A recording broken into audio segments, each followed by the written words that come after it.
Hello, everyone, and welcome back to DCM, Doritos Connections, and Mountain Dew, your favorite local video game talk show. I am your host, Howard Miller. I'm your co-host, David Scrivani. And we got a new game review. Third game review? Is it third? Resident Evil. What's the other one we did? SpongeBob Battle. SpongeBob. That's why I couldn't remember. Third game review for the new title, Lego Star Wars: The Skywalker Saga. Let me tell y'all, this has been a game we've been looking forward to for God knows how long. How long was it announced? Oh, it was announced like 2 years ago? 3 years ago. Something like that, and it's been delayed, and there's been crunch, which is not great. We'll talk about that. Yeah. But we're here to review the game. It's finally out. We finally played it. Howard's platinumed it. I haven't. I'm still working through getting all the Kyber bricks, but I've played through the story. So I think that's enough for me to give my thoughts on the game. Okay, so spoiler alert already. Anakin Skywalker is Darth Vader. I don't know if any of you know that. What? We are spoiling 9 movies, 1, 2, possibly 2 TV shows, possibly 2 other movies. Actually, no, probably a 3rd show of Star Wars. So if you have never seen Star Wars before, Shami, don't watch this, because I don't want to see your comments of you whining about how we spoiled how Jar Jar Binks was Darth Sidious in Episode 9. I know, I'm sorry. So, without further ado, so this is the 5th Lego Star Wars game. We had Lego Star Wars 1, which was the prequel trilogy, which actually, if you bought it day 1, it spoiled the entire plot of Episode 3 before it did. you ever bought it. I totally forgot Along about with that. including deleted scenes that never made it to the movie. What? Yeah, so in Oh, the clones. The clones in at the Jedi disguise. Temple. That's right. Yeah. I forgot about that. Which I recently saw a video of someone talking about it, and they're like, this scene is very silly. The clones do not sound like Jedi. I'm like, shut up. It also, I mean, sound is not whatever. It looks goofy as hell. that's what I thought the problem was. But so then we had Lego Star Wars 2, the original trilogy. We then had, well, it's like 2.5. It's 2.5th game, where they put both those games together, both the levels. They redid Complete Saga. Add some levels in the Complete Saga. They redid some of the cutscenes a little bit. Yeah, they redid the cutscenes. They redid some levels, added some levels, replaced some. And then we had Lego Star Wars 3, based off the Clone Wars Which series. I never actually played. It was Games with Gold like 5 years ago, and I never touched it. All right. It's on my list of things to do. Then we had Lego Star Wars for The Force Awakens. Just The Force Awakens. And they originally, I guess, wanted to make a Lego Star Wars game for every sequel movie that came out. But I think at that point they were releasing like 3 of these things a year, so they needed a break. They needed to slow down, reinvent the game. The last game actually was, I think, Lego DC Supervillains in 2019, I want to say. So it has been about 3 years since the last Lego game. So they've been working on this for quite a while. Quite a while. And let's just get it off the bat. Oh my God, this game is fantastic. It's very good. It's very, very good. They rehauled the combat and made it way more engaging. It's combo based now. Like so you can just mash the square button like any other square or X, depending on what console you're playing on. Of course. To like any other Lego game, but enemies are smarter, so they'll actually block your attacks now. So you got to mix things up. You got to hit different buttons to keep your combos going. And the more combos you do, the higher combo you get, more precious studs you get. And I gotta say, it took me a while to get used to that that combat system, because like everyone else, I'm sure, I'm used to just mashing the one button to attack in a Lego game. So you start the game, and it's like a big celebration of Star Wars. You can actually pick which trilogy you wish to start. So you can pick through the prequel trilogy, the sequel trilogy, or when I looked at the stats, the thing no one did, start the sequel trilogy. first. You can do it in any order, but you cannot start on episode 2. You have to either do episode 1, 4, or 7. Right. So I, of course, picked the prequel trilogy. I don't know which one you did. I did the same thing. I went 1 all the way to 9 in successive order. So we can first start with the prequel trilogy. So they got pretty much most of the Clone Wars voice actors back from that show. And what they do is they reenact the story. But because they already did the story of Star Wars before, it is completely unhinged with what goes on in the background sometimes. Yeah. Like the motif of Jar Jar licking things, then getting yeeted across the screen constantly. That was the funniest thing in the world, and I loved it. Yep. I mean, there's the prequel trilogy especially because the prequel trilogy, the actual films themselves have become such a meme now. They very much include a lot of those memes. Like, everyone loves a good "It's over, Anakin, I have the high ground" joke. So you know what they did? The final level of Revenge of the Sith. What's the title of the level? It's called the High Ground. And you know what how he gets the high ground? He jumps on the cliff, and then he steps up on a step ladder. It was very good. And then says, "I have the high ground." There's so many memes and references in the prequels. It's actually insane that like some of its dialogue. Like what in episode 2 when they're both walking, when Padme and Anakin are walking out, and Padme's like, "Oh no," and Anakin's like, "I had that nightmare again." And Padme goes, "Oh no, was it about the sand again?" Yeah, the "I don't like sand" is a recurring joke in the game. It's literally in basically almost every episode. Yeah, pretty much. When you play as Darth Vader in free play and you get a Kyber brick, the line of dialogue they recorded for him getting a Kyber brick is like, perfect, and there's no sand on it either. So you play through episode 1, 2, 3, and there's a bunch of they now actually have this new thing called character classes, where there's 300 characters across all 9 movies, and they each fit into specific categories. There's Jedi, hero, scoundrel, bounty hunter, enemy, Sith, protocol droid, astromech droid, and then extra. And then the extra, which is characters who don't have abilities. Basically. And they each have their own unique ability, and now they have upgrade trees to help boost said abilities. Or if you don't want to do the same repetitive mini game again, skip them, or get bonus studs for completing them.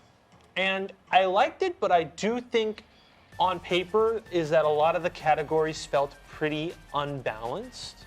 Okay. So Sith only has 8 characters. They do. And they don't blur off to extra characters from the expanded universe of Star Wars, because they do have some. But they don't touch any of them. There's no, if we're gonna do Clone Wars, right? There's no Savage Opress, there's no Asajj Ventress, and there's no dual wielding Darth Sidious. And those are the Sith I can think of off the top of my head. I think those are the only ones that really saw in the Clone Wars.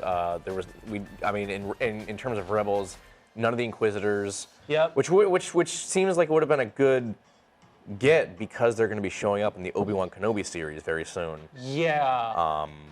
And so character-wise, there's barely any, and they include it in. I'll get this when we get to the next one.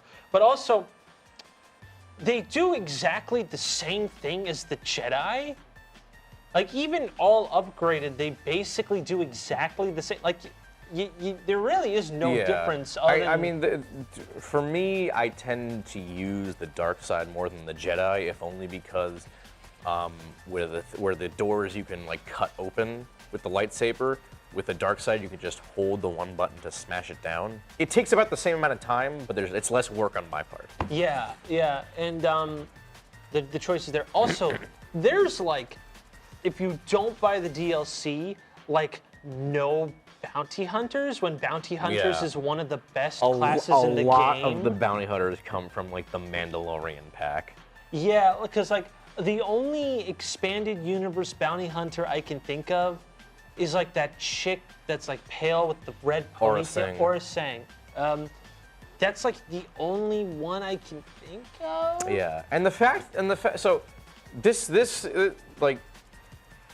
goes into a bigger thing. Like the amount of Clone Wars characters they didn't put in, but also did. Like you have Mama the Hutt in the game, but you don't have Cad Bane. Yeah, they didn't have Ahsoka, but you put in Aurra Singh. Or to be fair, Aurra Singh showed up for like a split second in the Phantom Menace. A split second. Yes, she was there during the pod race scene. Oh, okay. She's actually in the movies. Okay. So I will give them Aurra Singh. Okay. Okay. But the fact that they relegated Ahsoka to a DLC pack, because at this point Ahsoka is like one of the most popular characters in Star Wars. She's getting a TV show. Yes. Like it's in production as we're filming. It literally this. just went into production like 2 days ago as of recording. And they're like, you know what? Nah. Yeah. Nah. It's some of the character choices are a little little weird. odd. And we'll get to like the issue, but like prequel trilogy story. Now here's a new thing they did do that actually we gotta give kudos for.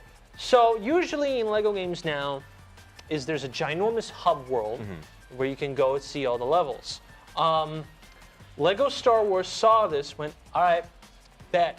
And for every planet, it has its own open world. Yeah, so there isn't one hub world. There's like 20 hub worlds. There's like, I think it's 22. Yeah. 22 hub worlds. And you get these hub worlds and you unlock them by playing through the story. So in like, for example, Phantom Menace, you unlock Naboo, you get the City of Thieves and the Gungan City there. You get Mos Espa in Tatooine. Yep. And Coruscant. and I think Coruscant. specifically in Phantom Menace, you only get the Federal District. You get the Federal District in Coruscant. Because you don't get the Uskar District until Attack of the Clones. Yeah. And then, of course, you get Attack of the Clones. And you can travel from space to each of these planets because now there's space, right? So let's get space out of the way. Cool concept. Very disappointing. Yeah, it didn't seem like there was enough to do in space. They had they have those like space battles, but they just give you studs. Yeah, It's not like much of a reward for doing them. Yeah, the only really cool thing is the capital ship mechanic, which has only happened to me once in my gameplay, and that was the Trade Federation battleship. That's because 2 of them you unlock via quests. Okay. Okay. So how it works is if you mess around, and in the prequel planets, the trilogy planets, or the sequel planets, you get a different ship that's essentially a capital ship in which you do a space battle against it. Then you raid the ship, you take out the captain, unlock the captain as a character, and now that is a mini open world ship that you can be in. And you can travel from planet to planet with it, and you will always see it in a horizon if the planet has a clear horizon. Which, now that is a cool mechanic to use for cool, space. I guess. So like, I think it's both the Death Stars you have to do quests for. But, so you can like activate the Death Star and go to Naboo, and you can pan the camera up and you'll see it just floating in the horizon. Very cool. And it's really cool. But space itself, it's very repetitive. There's not enough to do. I mean, even though it has, I think it's glitched at the moment, but it has the final Gonk quest, which I gotta say. The final Gonk quest? Yeah. I don't think I've gone through that one yet. Yeah. Where there's a Gonk in space and you get a Gonk ship. That's just a Gonk. Okay. There's a lot of memes nice. about Gonk droid in this, to the point where there's a Sith Gonk droid called Gonkatine. Okay, that's good. And if you do that, you get Final Gonk and it gets the spaceship. So there's a whole mini side quests in the open world, not in the missions themselves, where you with the Gonk droid. It's a pretty good saga. But the missions themselves are hit or miss. I agree. So in Lego, how it used to work and how it mainly still works is in these hub worlds you go access a mission. These would be like a level. But because they intertwine, because they have 22 hub worlds, they got to make use of it. They have you do stuff in the hub worlds and they have missions. So they kind of intertwine to the point where sometimes if you're going too fast, you'll be like, wait, which was the level, which wasn't? And certain chapters have some of the most boring, quick missions you could get. But then there are like, things like episode 3, I would argue episode 4, and honestly, episode 9 too. Yeah. All had like banger levels that were like fast paced, but still long enough that you didn't instantly forget what was happening. Yeah, and some like events play out in cutscenes when they could have been like a full level. Like the thing that surprised me the most was in episode 3, like in our OG Lego Star Wars, the Battle of Coruscant, like flying towards Grievous' ship. That's a whole level. This time it's just a cutscene. You're already on the ship when the gameplay for episode 3 actually starts, which is weird. Because I actually really liked that level in the original Lego Star Wars. Yeah, that was an on-rail shooter. That was fun. So it's very weird what is a level, what isn't a level. And there's such long breaks between the two sometimes. Like, well, you start episode 1 as Qui-Gon, Obi-Wan, and you play through and you do the Naboo, you do the Gungan. You actually start on the Separatist ship for negotiations, and I thought that'd be a level. It's not a level. Then you go down to Naboo and you help Jar Jar go to the Gungan city. Not a level. You go talk to the Gungan leader. Still gameplay, not a level. The first level actually starts with the underwater level where you have to go through Naboo's core. Yes. Which I was like... And then the next level after that is the pod race. Yeah. Like you don't even go through like rescuing the Queen as a level. Yeah, that's in the open world. That is not a level. And I don't know about you, but I had way more fun not doing the levels, but by doing the open world. I had way more fun in the open world, to the point where like the levels felt kind of useless, especially because they have a new mechanic. So what happens is you get the 5 mini kits and it builds a ship for you, right? And that's you collect it in the level. But now they have a new thing called, I think, challenges, which are very hit or miss. So in this, I feel. So idea-wise, it's good. Issue: you do not know what challenges are there before going to the level. Then after you beat the level, you can pay to unlock the challenge requirements. Yes, you have to pay. Like if you beat the level and you don't do the challenges, it doesn't tell you. It tells you the names of the challenges. Yeah. You could potentially try to use context clues to figure out what the challenge actually is. Good luck with that. Yeah. But it doesn't tell you what the actual requirements for completing the challenge are. It also doesn't pick up on the collectible detector, so you can't find it organically. Yeah. And along with that, you can't with all the UI, you can't pin the challenge in like the corner, so you know it's like, oh, okay, I have to beat Darth Vader in 10 minutes in the at the end of episode 6, right? You can't do that. So it's like it's a constant guessing game, and the amount of times I've restarted levels to do just the challenges was infuriating. It was not fun. I think the challenges are like, I don't know. They really need to one of them, I had a lot of trouble. I think it was the level where you fight Grievous. That one, the challenges. Oh my God! Really drove me insane because there's one challenge in that level. It's like when Grievous jumps up high, you sneak up behind him by using the bounty hunter route, which is fine, easy enough. Problem is when you do that, when you get close enough to him that the level progresses, he destroys the floor, and he ends up destroying the floor that you are currently standing on, and as soon as the gameplay resumes, you die. And I actually got stuck in a loop of death in that instance. So I'm like, well, I'm just gonna turn off the game. I'll come back to this later. Yeah, and along with glitches, I have found my fair share of glitches. The game is a bit little buggy. Little buggy. I was stuck in an infinite death loop. while doing escort missions in space, which are one of the worst side quests in the game. Oh my god. Have you come across the escort or the smuggling missions, you mean? I mean, they're both in space. They're both kind of the same thing. Okay. So have you come across the low poly, no collision Trade Federation ship? Oh no, that's what happened with all capital ships. For some reason, your capital ship comes with you. I think it's supposed to fight with you, but there's no collision. That's why it's there. Yeah, and you can fly through it and shoot through it. But I encountered something much worse. When I flew to the planet, it light speeded me into a collision where an asteroid was. And it blew up my ship. And for some reason, it tricked the game into thinking that I'm constantly hitting an asteroid and that I spawned in the place I shouldn't be. So I was stuck in an infinite death loop where I could not pause. And I exited out of the game. I respawned back in. Same thing happened. I had to close my game a couple times in order for it to trick the game to thinking I wasn't stuck in an asteroid when I was in the middle of nowhere. Very nice.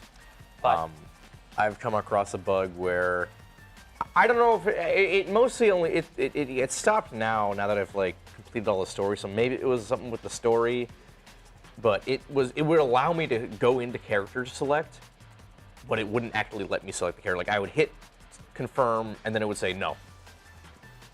So I don't know if it was just an oversight, because there are some points in the story campaign where you can't change your character because you're in a specific point in the story where you need to be a specific character. And that's fine. But it would let me go into character select. When that happens, it doesn't let you go into character select. So I don't know. It might be an oversight. I don't know. Yeah, but there was one really good glitch where if you were the Mandalorian, there was a third slot that would appear that would be Baby Yoda. And if you swapped to Baby Yoda and changed it to Mandalorian, you would then have 4 characters with you, because another Baby Yoda would spawn. And by doing this, you could actually make a small army. Oh my god! They patched it out around like the 4th day of release, but you could like have like a mini army of clones with you. Wow, and that's someone awesome. Someone was on Coruscant. It's like, I remade Order 66, and I was like, oh, this is gonna be cringe. But instead, it was Anakin Skywalker walking into the Jedi Temple with like 20 clones behind him. So cool. But they took it out. Oh, I have to look that up. Because if you spawn too many of them, the game would crash. But I'm like, that's so cool of a glitch. Speaking of the character select, oh my god, the UI for that is so terrible. Oh, the UI's It bad. is so. Oh my god. I never know what I'm doing when I select the character. So there's an option. So you can. So there's like a bar of characters. There's only 2 on screen, but if you hit left or right on the D-pad, you can swap through a compilation of characters. Issue: when you go into the menu, you actually have 2 options. The game barely tells you. You can swap a character in one of the character slots, or because you don't know what you're doing, just throw another character in that slot, making it so instead of 8, you now just magically have 9, and you can't get rid of it. And it doesn't make sense. Sometimes when you swap it, it does the exact same thing as it's adding it to the roster. Just, it doesn't make sense. There's no like, I don't know why. I don't know if this is a bug. I don't know if this is intentional, but it's weird. I tried at least 5 times. Because you know, it gives you, you know, it doesn't reset what characters you have after you close the game, and you'll still have the same amount of characters, same exact characters you have as the last time you played the game. So I was like, okay, I'm getting a little tired of Anakin Skywalker, yellow eyes. Let me switch to a different dark side character. I tried at least 5 times to replace it. Because the way it works, you go over to the character you want to replace it with, then hit down, and then you select the character. I tried 5 times to replace Anakin Skywalker Yellow Eyes with someone else, and every single time it just added the character with it. I still had Anakin Skywalker Yellow Eyes, but now I had 2 dark side characters. It's insane. But we have been doing a little venting, but we just want to say it's still good. It's still a very good game, yes. So Prequel Trilogy is fun, full of memes. Original Trilogy, Episode 4 is phenomenal. Yeah, Episode 4, I think, for me, is like the highlight of the game. Now, I think they use like I think voices from like the actual Lego shorts, because they make movies. I think they use most of those voice actors. Nobody comes to reprise their role except Lando. Yes, that's true. That's right. Billy D. Williams. That is the only. He's the only one. I'm guessing the only person from Star Wars to actually return to do the voice. It's not the first time. He was in Robot Chicken as well. That was a very good skit. That was it. But so he's the only voice actor to come back. It's still good. Original trilogy is still fun. There's a lot more interesting. I mean, if you want to count Sam Witwer coming back for Palpatine as well, because he's voiced Palpatine in the past. Oh, did he come back? Yeah, because he's voiced Palpatine in Force Unleashed, and also the first version of Star Wars Rebels until they got Ian McDiarmid and they re-recorded the lines with Ian McDiarmid. Ah, okay. So he's back. Which there are some very funny lines with Palpatine and Anakin if you play as both of them, where it's like, have I ever told you the tragedy of Darth Plagueis the Wise? And Anakin's like, yeah, you told me already. But then if you switch Anakin to Darth Vader Vader's like, how many times do we have to keep doing this? I know. It's very the character interactions are good. There are like if you are two characters, some of them like have unique interactions. There's some pretty good ones. Yeah, like you switch to Palpatine and Jar Jar. Palpatine goes, "I am the Senate," and then Jar Jar goes, "Hello, Senate. Meets Jar Jar Binks." And I'm like, wow, he whips up the dad joke on us. I like the one where if you're Darth Vader and young Anakin Skywalker, Anakin's like, "Whoa, that's some cool armor. I wish I could have one like that." And Darth Vader's like, "Oh, all in due time." So it's some fun. So far, it's solid. Then we get to one of my issues, and that is the sequel trilogy. Issue for 300 characters. It's really hard to find 100 characters in the sequel trilogy that people care about. And it seems like most of those slots for the sequel trilogy are costumes for Ben and Rey. Finn has quite a lot. Finn has quite a lot too, but not as much. A bunch of random aliens that appear for 5 seconds, pilots, and First Order troopers. Yeah, it's a bit of it's kind of closed-minded in that regard, unfortunately. It's really weird because even sometimes in some of the cutscenes, even for characters, just the sequel trilogy feels less insane as the previous two trilogies, because I get it, these are, regardless of how you feel, not very well written movies, so a lot of it's exposition. So sometimes they'll forego jokes in exchange for exposition in the cutscenes and just move the funny dialogue to when you're playing in the open world. And when they're doing it, it's hilarious. Like that one level when Kylo Ren is taking Rey to Snoke. If you mess around in the hallways, Rey will get more and more annoyed with you. That's very good. To the point where it's like, okay, are you done now? And Kylo Ren's like, no, but all in due time, and I will take you to Grand Emperor Snoke. Then Rey goes, in due time, you're gonna take me to Grand Emperor Snoke. I will say, back on the topic of jokes, I do like that the fact that they made shirtless Kylo Ren a recurring joke. Oh my god. That was a good one. That was so funny. And the fact that you can unlock him as a playable character as well. I wish they had the I Heart Darth Vader T-shirt as a playable character. All right, hold on. Traveler's Tales. Who publishes the Lego games? I think it's Lucasfilms Games. Okay. Lucasfilm, please release that shirt.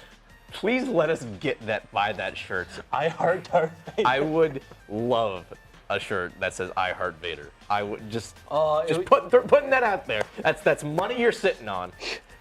Oh, and the blue milk is also alt president. Yeah. I mean, so a lot of the funnier jokes I've noticed. So every time you quit the game and then restart, it'll do another like title crawl, but that catching you up to speed. And I don't remember where it was. I think it was like about halfway through A New Hope. But it said, local blue milk enthusiast, Luke Skywalker. It's like, okay. That was really good. That was really good. So, and for some reason, all the levels in the episode 9, they were all really fun. Yeah. It was like one of the best chapters. The one when you're Finn and Jan are running along the Star Destroyer, that was really, really good. Yeah, that was good. I loved that level. And fighting the Knights of Ren. Mm-hmm. But don't worry, all of them are unlockable characters. You could have had Ahsoka, but no.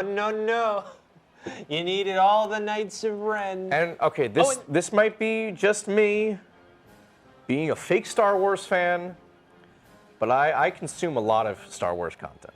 I try to consume as much canon Star Wars content as I can. To this day, I don't know who the hell Tali Lintra is. I know she flies an A-Wing. I know she is somewhere in The Last Jedi.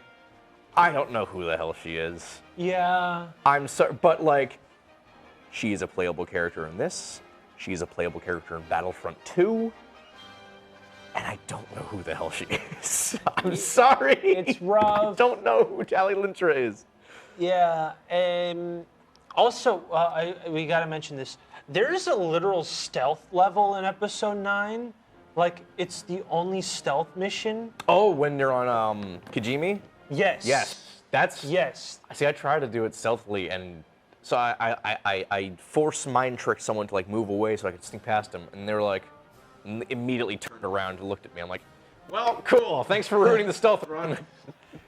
I'm sure that's a level challenge that I just failed. Oh yeah, it is. Of course it is. Of course it is.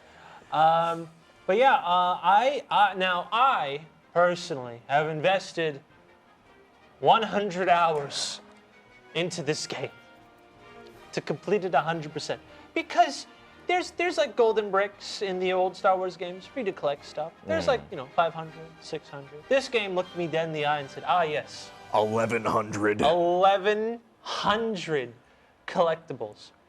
And I will be damned if we don't get every single one of those. Now, I have, so that means I got all the mini kits, did all the challenges, got every single character, did every single thing in space, did every single open world area along with all those quests, which there are some very funny quests and some very funny dialogue, and there's some, oh my god, this was a quest. And one thing I do gotta say about the quests is I like how a lot of quests you can actually do it multiple different ways. So certain quests you can, let's say there's a thing like a kyber brick on like a house, right? And you look and you can see points you can grapple on. Or you could go on that other building that has stairs that's high in the air, and you can use the scavenger character to make a glider and glide onto the rooftop. Or you can take the force crates from over there and stack them and jump up on them. There's a lot of versatilities for certain bricks. I've lost track of how many times I've used the force on not the force bricks and just like the normal stuff that you can throw at people. I've lost track of how many times I've like carefully maneuvered the character to put the brick down exactly where I need it to be. Oh yeah, that's another thing. You just janked it.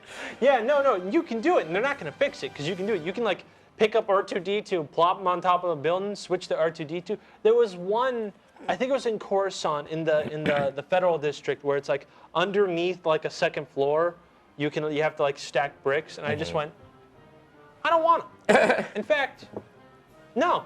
So I used the force, lifted up C-3PO, and quickly swapped to him and let go of the force to get the brick. Yeah. And I actually appreciate the amount of, because in Ubisoft games, and all these open world games, and they're huge, it's like, no, you have one way to do mission, that is how you do it to get the check mark.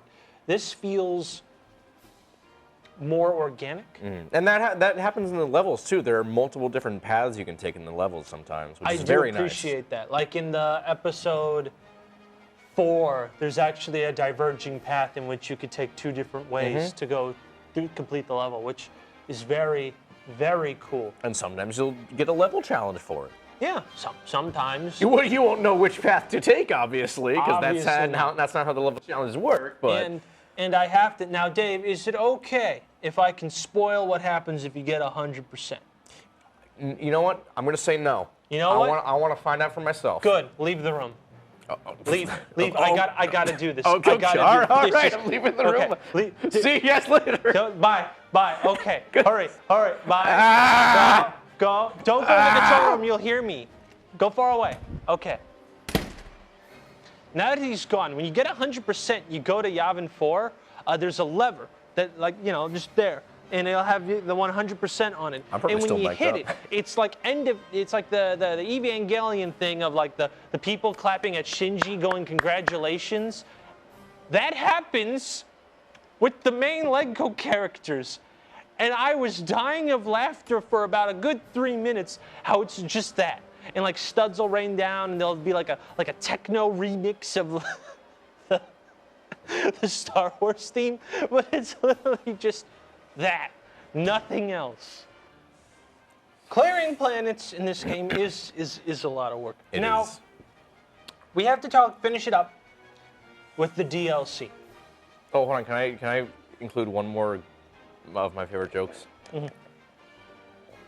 The one that I think this is my favorite joke. The one that made me laugh the loudest. So DJ, everyone's favorite character from Return of the Jedi. If you remember, he's a code breaker that Finn and Rose find in prison, and he helps them get onto Snoke's ship to save their resistance. So being a code breaker, they gave him a tool to get the point across that he's a code breaker. What tool did they give him? They gave him a 2-scale brick separator. And I'm like, all right, that is insanely clever. Good job. It was one of my favorite jokes. It probably is my favorite joke. Go on. Yeah, my favorite joke is one of the sand jokes where Rey is doing the "Be with me." That's very good. Be with me, and Obi-Wan's like, "Use the Force, Rey," and then Anakin goes, I like sand. "I like sand," and then Yoda's like, "I agree." And then Mace is like, we don't have time for this. Guys, please stop. Yeah, but yes, DLC. Let's talk about It's DLC. DLC, so they have a character pack at this moment. I think at this point, I think they've all been released. They have all been released, yes. So what the character pack is essentially it's no extra levels. It's you pay $20 and you get about 6 character packs. Starting with Mandalorian Season 1, why the Mandalorian was not in the base game, I will Especially never know. considering his ship is in the base game. I don't think you can unlock it without a code, but it is still in the base game. Oh, fellas, also, pro tip, there's a lot of characters you cannot unlock unless you use cheat codes. Most You of can them look it are up. like just skins, Yeah, basically. but for the holiday special, there's a Dio one, there's Darth Vader in a sweater. Because there's this was originally supposed to be out during the holiday season. Yeah, there was a Gonk droid that's Snowman. So, there's that.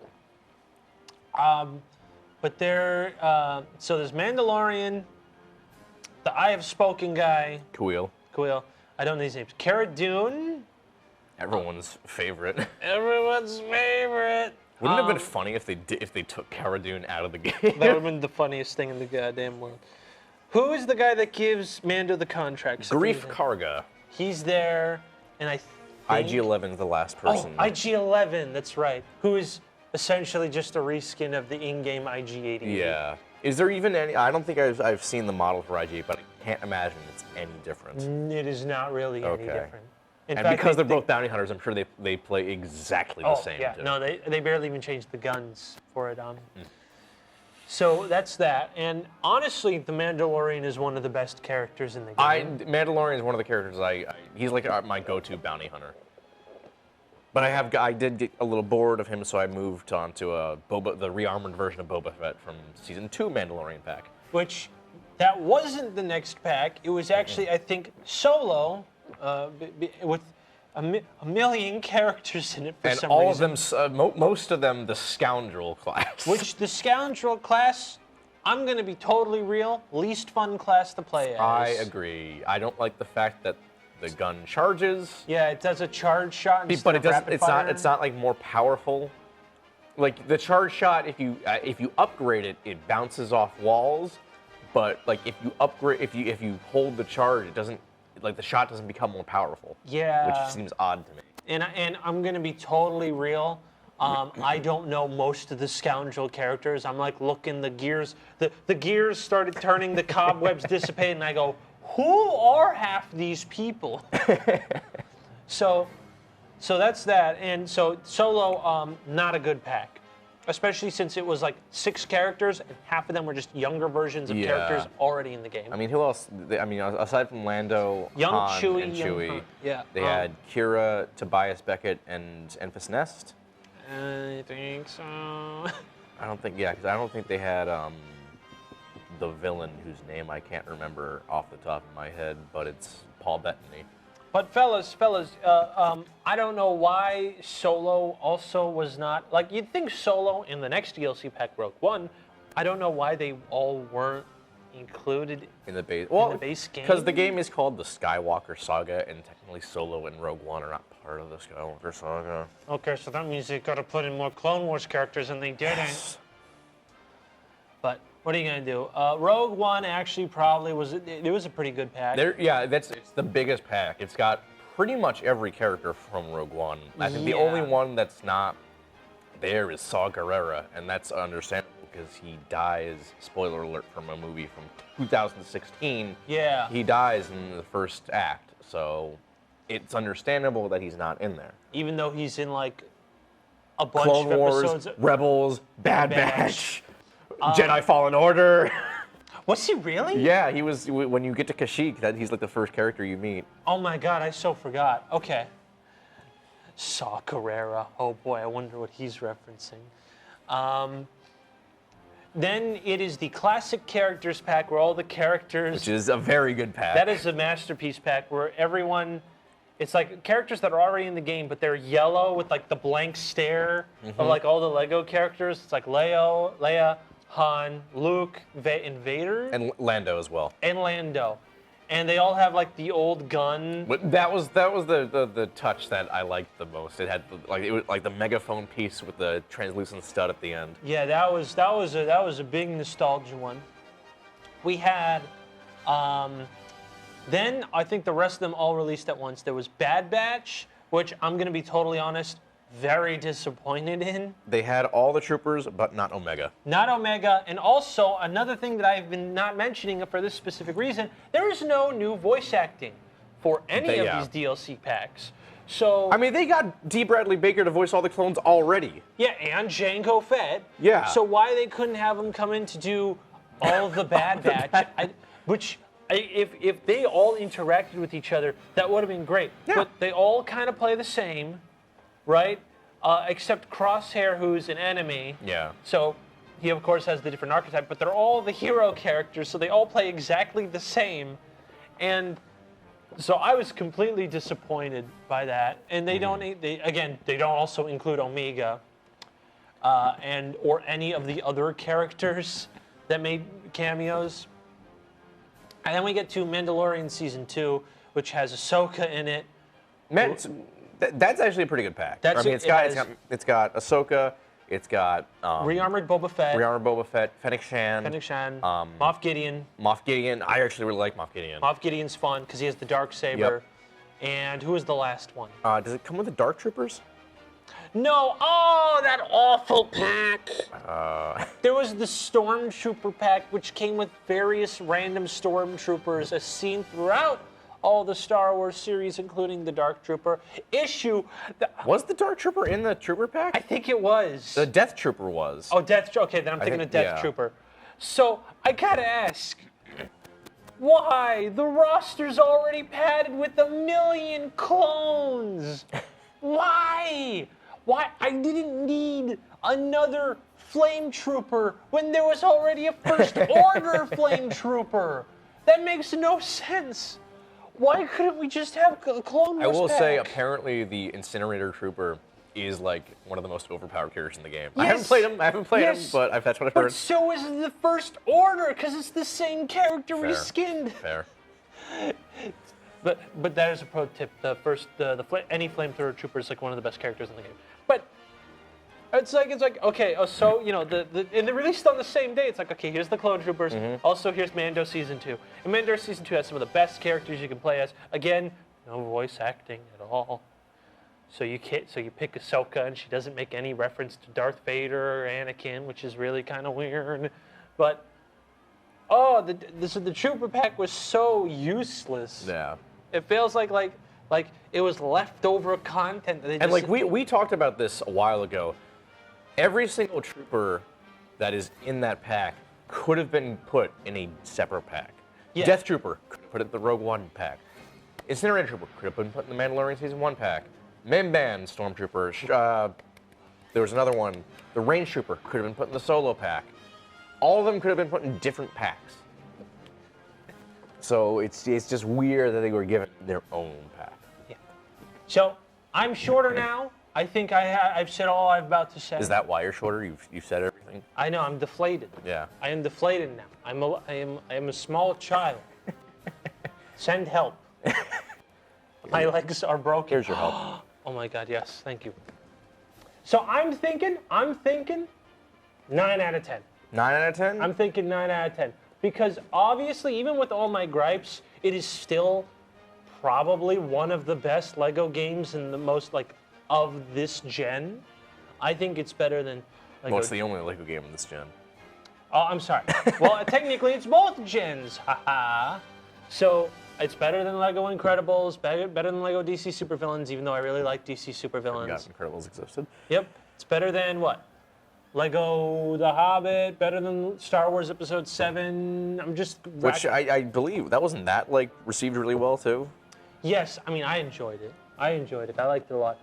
And what other Star Wars? What other Lego games? I think Lego Marvel. Lego? The first one, the good one. Lego Marvel, Lego Avengers, Lego Marvel Superheroes 2. You're just listing off all the Lego games at this point. Those were all at that last gen. I know. You can't get mad. But I'm just thinking in my head, it's like, look, it is objectively probably one of the best Lego games you can play. I agree, On yeah. the market.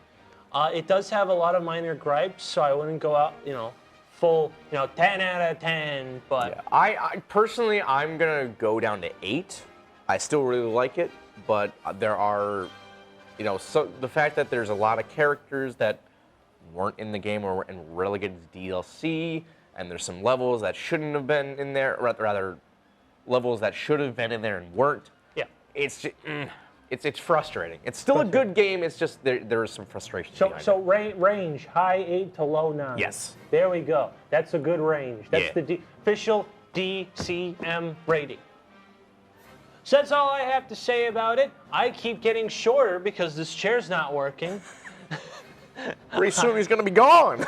No, if I actually don't.